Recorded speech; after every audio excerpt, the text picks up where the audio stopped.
if you didn't have photos, how are you going to tell people it was fun? You know what I mean? You were such a character to me. And I was like, of course I want him to shoot me. I've always thought Y2K was cool. I remember everybody with the head of the snake coming. Yeah. Hey there, it's me, Roxy Cottontail. You might know me as a DJ, artist, designer, and New York City party promoter, or from my bunny logo. I'm putting all that on the table and writing about the years that transformed music and the New York City scene. I've interviewed 250 friends and colleagues I admire. I ask all and reveal all. Please join me and the Tales to rediscover the 90s and the Y2K magical landscape of music, art, technology, and streetwear. This is Roxy's Tales. Who are you and what's your story? Oh, yeah. I'm Mark Hunter, also known as the Cobrasnake, and since probably 2004, I was traveling around the world taking photos at all the coolest places. It was a really special time for me because this was pre-social media, and I really got, an insider's look into what was going on in the culture, from DJs to the art scene to skaters to fashion, pretty much everything. And I ping-ponged all over the world, but then obviously spent a lot of time in LA, where I'm from, and in New York City when I had an apartment out there, just because those were like the epicenters for me of the culture, and bumping into you at all the cool parties, but basically it helped shape my photography, helped shape like the culture. There's so many people that come up to me and say, your photos inspired me to become a DJ or start modeling or design fashion or do art. And so that was so cool for me because I really wanted to be this creative kid coming out of high school, but didn't really have an idea of how to do that or what. And I just knew I was good with my camera. So my guest this week on Roxy's Tales is Mark the Cobrasnake Hunter. A documentary historian of the Y2K era, Mark and his camera were bi-coastal, capturing parties, trends, and treasures along the way. Always inspiring, Mark and his party photography became worldwide MySpace profile pictures. Top 8 indeed. A visual history lesson is in session. Without further ado, Mark the Cobrasnake. So you didn't go to school for photography? No, I just went to high school and community college for a semester, but my main early score, or win you could say, was I was an intern and then art assistant for Shepard Fairey, the guy that did it. And so because of him, he really opened my eyes to a whole new world and took me around with him, and I learned a lot of his craft. And then I was obsessed with street art and did some of my own street art, and it sort of just was all part of that early 2000s vibe, was like Banksy and Shepard and Fail and Swoon in New York. Swoon and I went to Pratt together. Hell yeah. And Japanther was also in the year behind us. I think Swoon is she might be in the same year as them, but I was a year older than Japanther. That's right. I was looking up. This was a tour. Well, it was just a couple dates that I did, but Shepard did this flyer. This was 2005, and I put A-Track and Catch Dubs on tour together. Do you remember this? Yeah, no, I mean, I remember that style, and it's cool that it's got the Obey, faces in there. It was really fun because Shepard was even DJing under the name DJ Diabetic. Yeah, I actually have another flyer. There was a Hollertronics event that I just talked to Wes about, those early years as well. And I was Claw. It was Claw. Yes, Money. Yeah, you can't forget Claw and all the New York street art. She had claws all over the city. But she was also, I think, like the fashion director for Swindle, the magazine. Yes. You were working with Shepard then? Yes, I was featured in the first issue of Swindle, which was pretty cool. I'm wearing baby blue Speedos. Of course you are. Yeah. And I met Claw because a photographer that she had hired. She was casting this all-female warriors shoot for Swindle. And I guess whoever the photographer was like, I found your girl. She's going to be the leader of the Rogues, which was me. And that's how I Yes. friends with Claw. But I know that she worked really closely with Shepard on Swindle. And then, you know, we became like, she's my first mentor. But did you start shooting like Steve and Frankie Chan's first parties? Because I remember I was booked for Loose Tooth. Was that a Yes. party they did? Yes. I met Steve and Frankie and them jeans and a lot of those guys from LA pretty much when they were starting to DJ and I was starting as a photographer. And we both realized, wait, this is kind of a cool thing because you're throwing cool parties and then I can document those parties and it's a win-win for both of us. And yeah, it was a sort of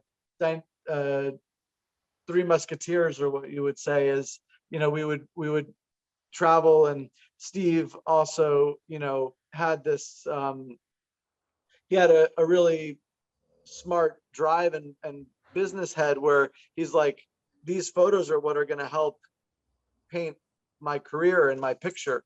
You know, if you didn't have photos, how are you going to tell people it was fun? You know what I mean? And now that's the most obvious thing, because you know, you have Instagram where you can document everything you're doing and all these social media apps and whatever. So, but back then, you know, there might not have been a photographer and the party was crazy. And even, you know, in New York, like places like Beatrice and like Sway and all those kind of more exclusive, opulent New York scenes, there weren't really people taking photos, maybe a small point and shoot every once in a while, but it wasn't being documented in the way that we know now. I was actually the party photographer for my Monday night at Sway, which started on the like a year after Morrissey night on Sundays started. And I was the party photographer. So I have all my photos from like 05 to 08 until I started hiring, you know, outside help to Yes. document it. Yeah. And see, so that's what's kind of interesting is also looking at my archive, you know, the quality of the images got better, you know, because I would buy a better camera. And then a lot of the stuff that I see from other friends of that time, or I'm looking through like sort of a B-roll folder of photos that I downloaded in the emails and whatever from the time, all the ephemera, and the quality is just very early digital. You know, it's usually blurry and maybe some light trails, and they're cool, like, because it's something, but they're not as cool as like old film photos yet. But maybe in another 10 years, we'll be like, whoa, those look really wild. A traditional camera with a flash can capture you in a very different way than your phone can, because at nighttime, your phone has a little tiny flash that has to focus on you. You have to stand still. You can't really move. You know, you can't flip your hair around. Otherwise, you're just going to be a motion blur. Sure. A digital SLR can capture that, and you can get that real, you know, beer spraying everywhere and the hair going everywhere and people jumping, and you can't capture that on a phone. At least I can't. So I think that that's another thing, is the energy of those photos is a lot different and a lot more raw. And, you know, people weren't as sort of concerned with their image. No. And you couldn't Facetune every photo that was on your MySpace profile or something. No, the spontaneity and it was just so pure and raw and exciting, you know, that I don't know if kids will ever have that again. It's like hard to imagine, you know, because everything seems so premeditated with what you're going to share. Yeah. And it was so unfiltered, and pun intended. Yes. You know, it was just a beautiful, amazing, incredible time. And, you know, my like roots really start Justine D, who started the Party Motherfucker. Yes. She was my second roommate, and I was a sub promoter for Motherfucker. That's how I started. So that to me, with Michael T and her and the other partners and DJs and like them booking like Andrew WK and the Rapture and they had ESG, they had the Cramps, I think was their like final party. They had such incredible talent that I was like, I want to do this. But it wasn't until I met Diplo and Naeem and Amanda that I was like, okay, I can do this. And she kind of like dared me to do it. And so that's how I started coming into my own, and the rest is history. That's so cool. Yeah. Yeah. And I think you've always had a really strong brand and identity, which is so important. And, you know, again, ahead of your time with the female DJ, female everything, you know, it's so important, and it's great to have more of that in the scene. You know, you're the queen of New York. Like, it was really cool. At any good party, you were there. So it made it very easy for me to know where to go, because I could just take photos and I know I'd be at the right spot. Yeah, I mean, I was just always like, I don't know, every time I went to LA, I like loved it because it seemed like such a character. You were such a character to me. And I was like, of course I want him to shoot me, you know, like even though I wasn't resistant to like having myself documented by anybody, I understood the value in it because I was doing it myself. But I think, you know, I heard people like, oh, this Cobrasnake guy, you know, like kind of like dissing you. And I'm like, well, you're not putting yourself out there to create art. Like, you're not documenting this. Like, just shut up if you don't like it. There was so many haters. Yeah. Yeah. I remember. And I just like, I never understood why. Yeah. I mean, I think a lot of it, you know, stemmed from either like the frustration they might have had with whatever they were up to, or like, why didn't I just think of that? Or, you know, he's not a serious photographer, you know, even though like I did have, you know, a high school background in the dark room and printed all my own, you know, developed my own negatives and learned about composition, learned about how to do all those things. I just didn't apply it to what I wanted to do with the photo blog, you know. But I did know how to shoot like concerts like a Rolling Stone photographer would. And I did know how to, you know, expose the nightlife photos in a cool way that made it, you know, exciting and fresh. So even though like I looked like this goofy guy with my headband and funny hair, and, you know, I was just always wearing funny outfits, like you know, people want to pick on, you know, all types of people. They're always have something to say, and it's actually a good thing if you have that kind of response. It was a big shift. In the beginning, they're like, why are you here? Why are you taking the photos? And then it turned into, where's Mark? We need him here to take the photos. And so I knew that was going to happen, because at the end of the day, you know, and especially now what you see with like social media, is everybody has a sort of vanity. And I actually really appreciated the time and effort people spent into getting dressed up and their makeup and the cool outfits they wore. And I was like, I want to document this because it's like a one night only thing, you know, and the creativity there should be, you know, sort of saved for the future. And I'm a big hoarder when it comes to pretty much everything. And I guess you could say with my photography, it was that way too. That's awesome. So what parties were you shooting regularly? The Lower East Side was popping back in the day with Dark Room and man, so many cool venues. Max Fish obviously was just like a cool place to hang. It's changed a lot. You know? Yeah, I know. Well, I mean, you have a pretty good memory of like all of those places. I know the names. Yeah. And also because I've been kind of looking at a lot of those photos. But it's pretty nuts because New York, I would say, rivaled in LA, that there was like every night of the week was something cool to do.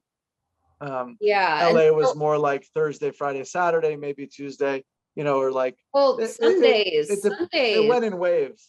Sundays was, LAX. Yeah, in LA we had LAX, and then we had Cinespace Tuesdays. We did Beauty Bar for a while. Fucking awesome party, and then the Monday at the Bronson Bar was always cool and fun, and then Miles Hendrick did a party called Pash that was pretty fun and interesting. There's always like new energy and new people coming into it and promoters and stuff. And so I was always sort of the constant because I got to sort of see how everyone wanted to evolve the party scene. Yeah, very cool. I know that you're I heard that on the interview you did with New Models with Julian. Yes, those that guys are so cool. Yeah, they are. Was Polaroid Scene, was that your first website? Yeah. I actually hit it pretty big in New York with the Polaroid Scene street art stuff because I was out there with Shepard and Neckface, Yeah. and we were doing wheat pastes, and he was doing graffiti around the city in Soho and stuff. So I had these large Polaroid Scene posters that ended up on like blogs like Wooster Collective and whatnot. And I was hyped on the idea of like, oh, it's instant digital photos of the scene, and so it's kind of like this hybrid of Polaroid Scene. And then ironically, Instagram was Polaroid shaped in the beginning and all that. So Yeah. everyone always is like, you're the Instagram before Instagram. I think I remember going on Polaroid Scene early. Yeah, it was a very similar concept. It had a Polaroid shape with a handwritten title of the party, and you clicked on that and it went to the gallery. And then when that couldn't work anymore, I had to think of something quick because the website was already popular and there was a lot of traffic, and I wanted to be able to sort of just like switch over to this new name. Mhm. And yeah, the Cobrasnake was born. And I think that was probably the best thing that could have happened because it was a lot more of my personal brand and a fun nickname that led me into doing like tons of merch back in the day. I would make lots of shirts. Yeah, I remember everybody with the head of the snake coming. Yeah, I had body that was a classic shirt. I worked a lot with that surf skate brand Ruka. They supported a lot of artists and worked with really cool people, and so they helped me produce a lot of different crazy graphics. And it was fun because the website had a pretty good following, and then I would release the shirts on there, and it was like a hype thing where people would buy them, and I'd ship them all around the world, and random people would be wearing them, and yeah, it was really fun to see like everything evolve with the Cobrasnake brand. And then obviously you were talking about hiking, and I then said, all right, let's do Cobra Fitness Club now. It's still under the idea of the Cobrasnake, but with a sort of health and wellness theme. I'm so into that also. Like, yeah, good on you for like not just being a vampire. Well, I think it's one of those things that I still love the idea of being social and listening to music and all that. I just do it on Runyon Canyon or at a workout class, and you get that same sort of rush and endorphins without the hangover and the late night. Were you on any message boards back then? The only way I sort of found out about message boards was when my photos would be credited. So some fashion blog or a band's message board said, check out the photos of the Cobrasnake shot of the Yayas at the Troubadour. And my traffic would go through the roof. And I'm like, wow, there's like a lot of people on those message boards. Yeah.